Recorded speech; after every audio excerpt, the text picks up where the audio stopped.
Sales Wisdom Pod, guys. Welcome to another edition with Alex Smith with us. I met Alex last week.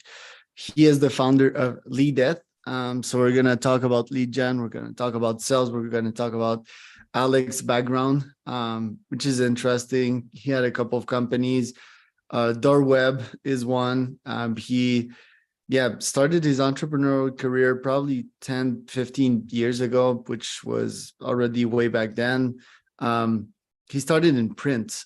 So print team, interesting business, which we're going to talk about. Alex, can you introduce yourself? Tell us about yourself and your background.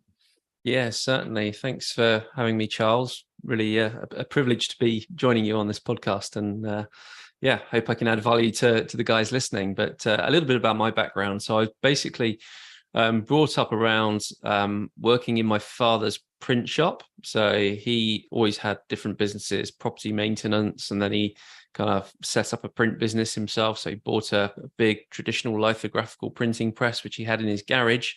This was when I was growing up as a kid, sort of back home. And, I'd help out with the finishing and just producing the work that he was getting. That quickly scaled up and he bought an industrial unit and started to employ people. So I was kind of grew up around that business, spent kind of over 10 years in and out of that business. But I've always been quite entrepreneurial. I mean, from, earlier stage, I can remember like 14 years old, I'd be cutting the neighbor's lawn. I'd be doing mobile discos before I could learn to drive. And now I was 16. I was mobile discos. Tell us about that one. Yeah, a bit of DJing basically for weddings and parties, turning up with a few speakers and, some turntables. Back then we used the real stuff, vinyl. But these days it's all done through MP3s and stuff. So that was great, just seeing opportunities and learning how to kind of interact with customers and give them great service. I think that was the key. And then, as a bonus, getting paid doing something you enjoy. Right. And then you entered university, most probably you started working in print. You did that for a couple of years. What was the lessons you learned there? Yeah. So, I mean, my time in print, I basically started from cleaning the floor all the way up to starting to produce artwork and learning skills like graphic design. So obviously in marketing, graphic design is one of the key skills you can learn to how to kind of market yourself and get attraction and kind of that was a really good skill to learn. And then handling client accounts, understanding what it exactly it was what clients wanted and being able to deliver them a solution and come up with a suggestion, a proposal that kind of delivered what it was supposed to do. So lots of skills to be learned, dealing with customers that weren't paying and, how to deal with those. And yeah, all sorts of different things I learned in those early years. But kind of alongside that, when I was at college, I was studying for what we call over here in the UK is public services. So working in either like the police, the ambulance service or the fire brigade. So there was a course geared around your skill set to kind of handle those situations of conflict and staying calm under pressure and all that sort of stuff. So my passion was the police. I don't know why, because I never had any relatives or I never knew anyone in the police, but I just thought, that's a really cool job. I think it's every kid's goal, be a cop. Lock up the bad people and drive fast cars on blue lights. So that was the dream. And I did that for 11 years as a volunteer. So I'd work the same shift pattern as a squad. I had loads of learning opportunities, but you get thrown into some horrific situations and you've just got to deal with it. You're on your own often. So for me, that was a life experience that I'll always hang on to. Yeah. Give us some experience of these horrific situations and how you dealt with them. Yeah, certainly. So, I mean, one scenario is you're often faced with a lot of people that are kind of intoxicated from, misuse of alcohol, and a lot of situations you go into, it was kind of alcohol misuse, drug misuse, and you've got to reason with these people who are completely on a different level. They're on a different planet to you.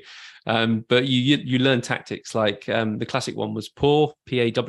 So you persuade them. you advise them, and then you warn them, and then you would then arrest them. So that's a classic one that I'd remember. That poor Give way us like a of clear dealing. example of that. It's quite interesting. So you would kind of destroy their minds and then arrest them in the middle of confusion. Tell us a bit more about that one. Yeah, I mean it's kind of their mindset is kind of one focus often, and they have no sense of the law. So when you're about to arrest someone and take their liberty, you got to make sure you know what you're doing. You make sure you've got the rights to do it and stuff like that. But yeah, there's some people, their mindset would just be crazy, and they know the system. They've been arrested lots and lots of times, and it's a slippery slope for them, a cycle that they're in. So for some people, they know the law better than you do, and that was quite interesting, sort of understanding that to that sort of degree. And how do you keep your chill in those situations? Because shit can go pretty crazy pretty quick. They can try to punch you. I mean, if they're drunk, they have very few chances of hitting you. But how do you still stay cool and keep your cool in those situations? Yeah, I mean, obviously all the training we do, around sort of how to deal with conflict was quite interesting. I think it's ultimately, and when you're wearing a uniform, often you get a lot of abuse, and it's not held at you as a person, underneath the uniform. It's held at the uniform. So you can kind of turn around from a situation and just kind of brush it off and realize that it's not personal. It's not something personal that they've got to get against me, but it's kind of the police uniform in general. And that's something that I found kind of from that experience. Yeah. Difficult to deal with, I would guess, or did you came up with some tactics to deal with that one too?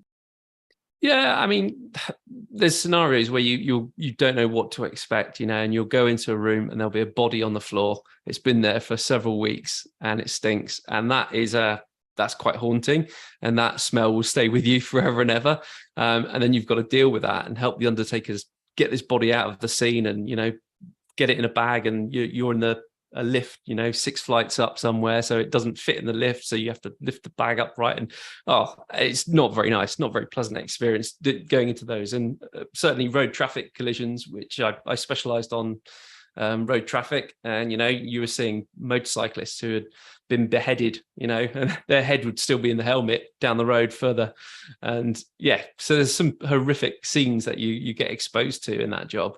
So you've got to really have a strong a strong faith and a strong sense of calling. And maybe a team to talk to about these events, right? I guess exposure kind of sometimes minimizes PTSD. PTSD is like high impact, and your poor soul is not used to seeing these things.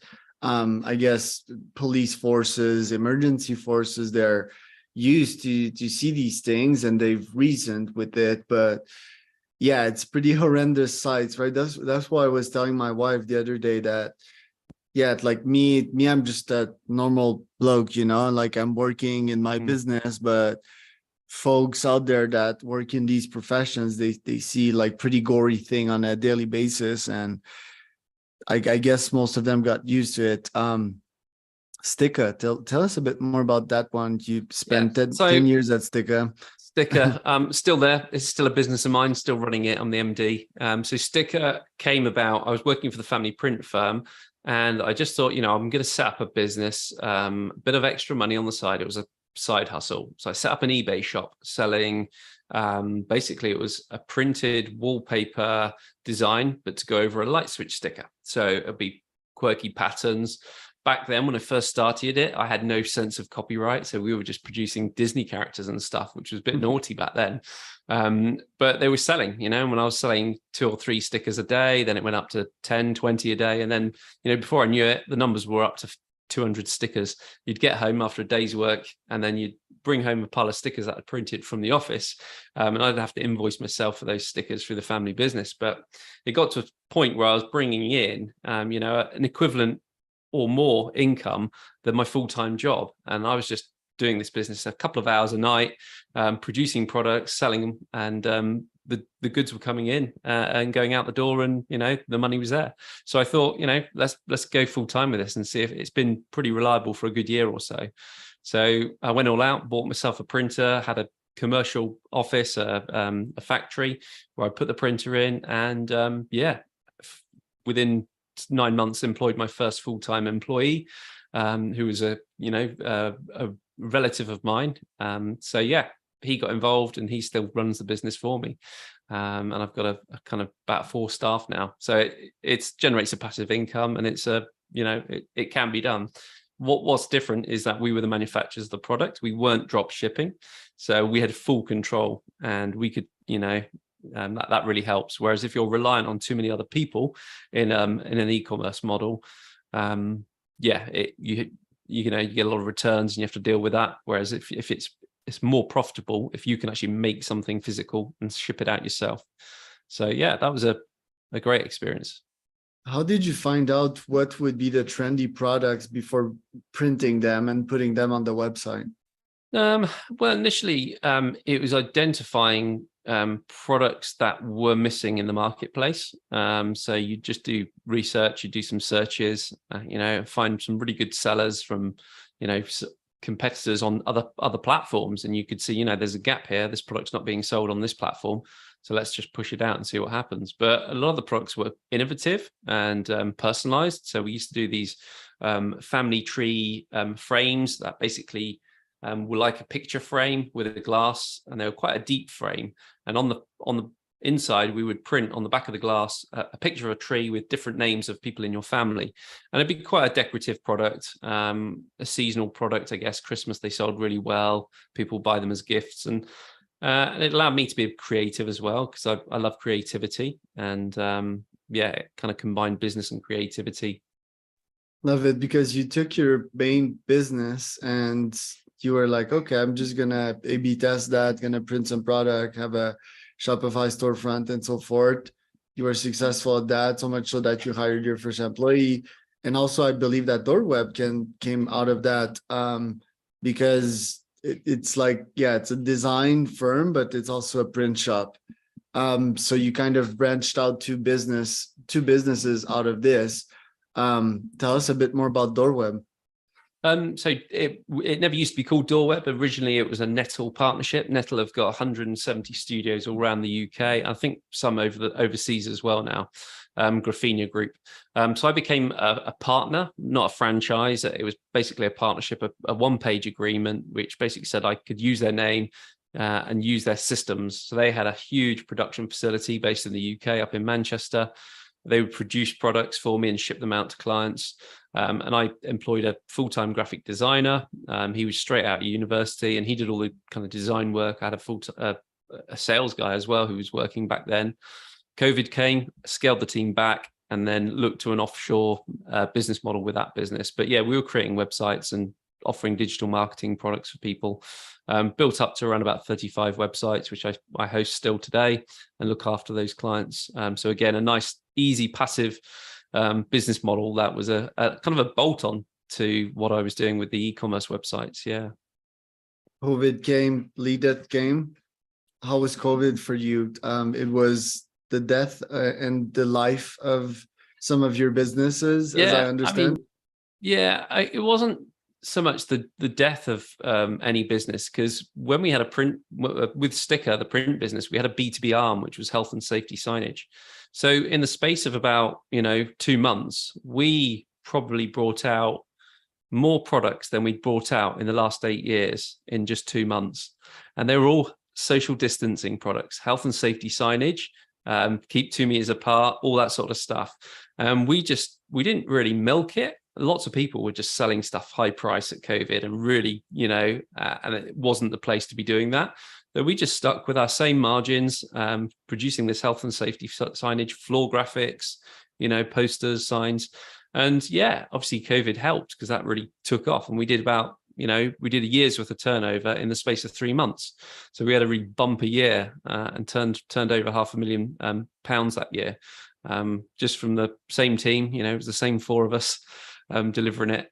But yes, it was an opportunity which I couldn't. You got to see everything that happens in this world as an opportunity, not as a threat. I think that's the positive angle that you've got to take. Right. And Leadeth, tell us a bit more about that one. Like, why did you get into software straight up? Like SaaS is somewhat complicated. The model that I follow is like the agency first and work with clients, understand their problem, and then SaaSify it. You got straight into SaaS, it seems. Tell us a bit more about that. Yeah, so I kind of, as any entrepreneur, I get bored of things very quickly. So I kind of hop around lots of different things. And it was around about 2019, the start of 2019, kind of a year before COVID. I was working for an organization here in the UK called the Federation of Small Businesses. They do a lot of lobbying in government for small business and provide a membership for small business owners, providing them with advice, support, and lots of extra stuff. So I was a commission-only paid kind of sales rep for these guys in my local area. Not a huge opportunity where I am down here in rural Dorset. Half of the opportunity is the sea. So already you've got not much opportunity here. You're competing with big cities and people who have got big regions with loads of businesses. So I had to bring in about 10 new members every single month to get commission. And, COVID came. The typical business model is going out to an industrial estate, knocking on a door saying, hey, I'm from the FSB, would love to sell you a membership. These are the benefits, blah, blah, blah. So I was learning my sales skill set with that job, and I had a bit of formal training from those guys. Fantastic conference, which we had up in Scotland, which I'll always remember. It's a nice 5-star hotel experience. And if you've never been in that sort of environment, it's a real, an interesting experience, when a waiter comes around every 10 minutes with something new on their plate, and you're like, wow, this is cool. And anyway, so FSB, I was unable to go to industrial estates, knocking on doors, trying to work out, is somebody here? Are they not? COVID came, lockdown came. I just couldn't get out. Picking up the phone, obviously businesses were locked down. People were on furlough. People weren't answering the phones.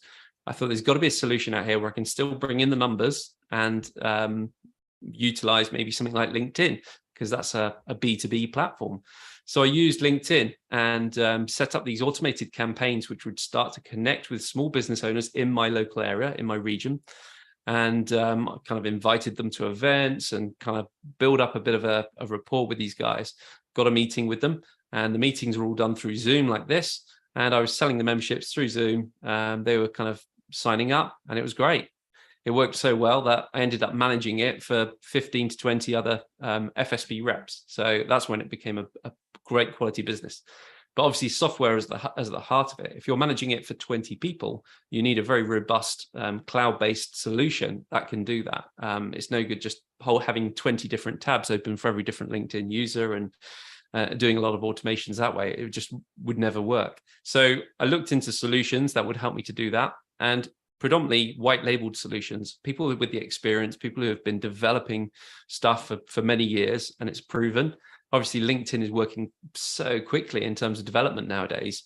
The algorithm changes quite quick. So you need to be developing these sorts of tools with a big team of, 25 up to 50 developers full-time working on this project. So for me, the quickest entry in was to become a white label provider of a proven system, of a proven bit of software that works really well. And that's what I did. So, and that's where I'm currently at, and if it scales and grows, I might look to, set up my own development team and build my own bit of software that addresses the solution even better, which is kind of what I'm doing, but it's all manual at the moment. Love it. What kind of customers do you go after nowadays? Well, basically SaaS founders, tech startups. I've got a big client who works in the insurance industry. So if anyone in financial services, it works really well, because obviously in the UK, we have a lot of regulation around how financial companies can market their products and services. Whereas if you're just doing it on LinkedIn, you're just building a relationship with someone else. Nothing has to be approved by this body. You can literally go direct, build a relationship, and then book a meeting with someone. And it kind of cuts out all the nonsense of email marketing, of websites, and all the approval process that you typically would have to do with a lot of lead gen strategies. So they're my kind of core set of clients, coaches and consultants, a lot of those guys, and they're really good strategic partners for me because they already have a client base who might have a need for my kind of solution and can kind of promote my solution for me. So yeah, they're the kind of types of places that I'm serving. What's your top three when it comes to be successful with your LinkedIn outreach? I would have a good profile, target your people right on SalesNav. I use a bunch of tools for that too. And the copywriting, keep it very short and break patterns. What would you have on your side?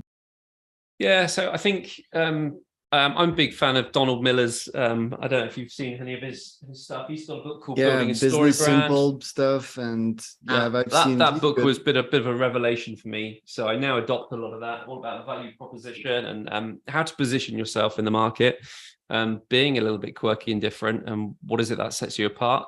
So a lot of the work is around understanding your offer, understanding what sets you apart, what makes you unique. And then how do you go about kind of delivering that? So making sure people have case studies and reviews and testimonials and things like that, that really just helps ramp on clients. But in terms of success in LinkedIn campaigns, humor is underestimated big time. Oh, yeah. I default a knock knock or a PS joke. So I have a PS line on the third message, which will say, if it's to do with insurance or something, it'll be an insurance related joke. That's quite cringy. I mean, ChatGPT-4 will just kind of spit out joke after joke for me.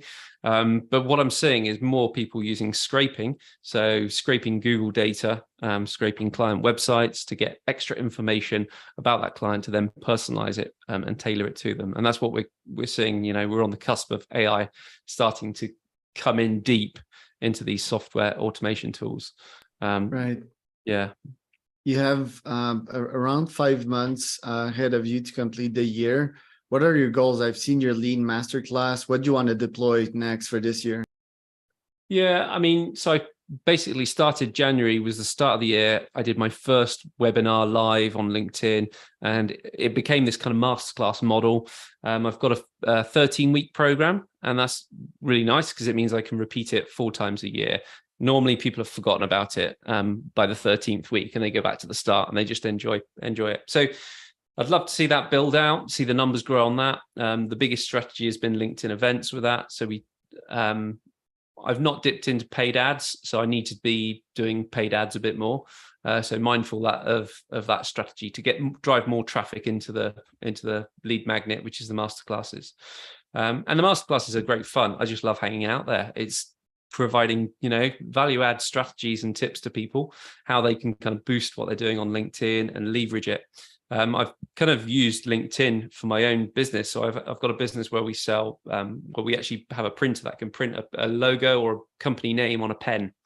And I was thinking, Google Ads is just not generating traffic to this website. How are we going to do something to get more traffic and get more people aware of our pen printing service? And we launched a new website where you can customize your pens. So I thought, I've got this LinkedIn tool. Let's use the LinkedIn tool. So it allows us to now create a connection campaign with the right types of people, like purchasing managers in bigger companies and small business owners. And basically, I'm marketing my co-director, Tim. He's going to be called the Pen Man or the Free Pen Man. And basically, anyone who connects with his profile on LinkedIn, they'll get a free personalized pen delivered to their door within 2 or 3 days. And then obviously they'll get a bit of marketing about, you can buy 40 more pens for a certain price or 100 pens for this price. So the idea is using LinkedIn to leverage a bit of e-commerce and get some promotions through that way. So that's a new campaign, which I'm excited to be working on. But just, that didn't come to me, that was never the first thing. But now, the audience is B2B. LinkedIn should be the go-to, not paid advertising, because you waste your money and waste your time with Google Ads. Certainly with a product-based thing, you might do well with Google Shopping, but certainly something like a pen, there's a huge competition for pens. And the only way to market this was this personal LinkedIn campaign, I think, which is going to make it really fly. Right, Alex. Well, thank you for showing up today. Where can people learn more about you?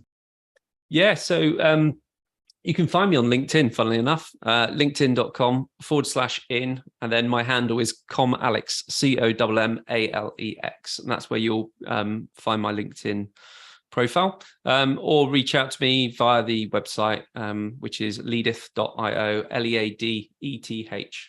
I went for the .io because it sounds quite cool and techy. Yeah, a lot of people have got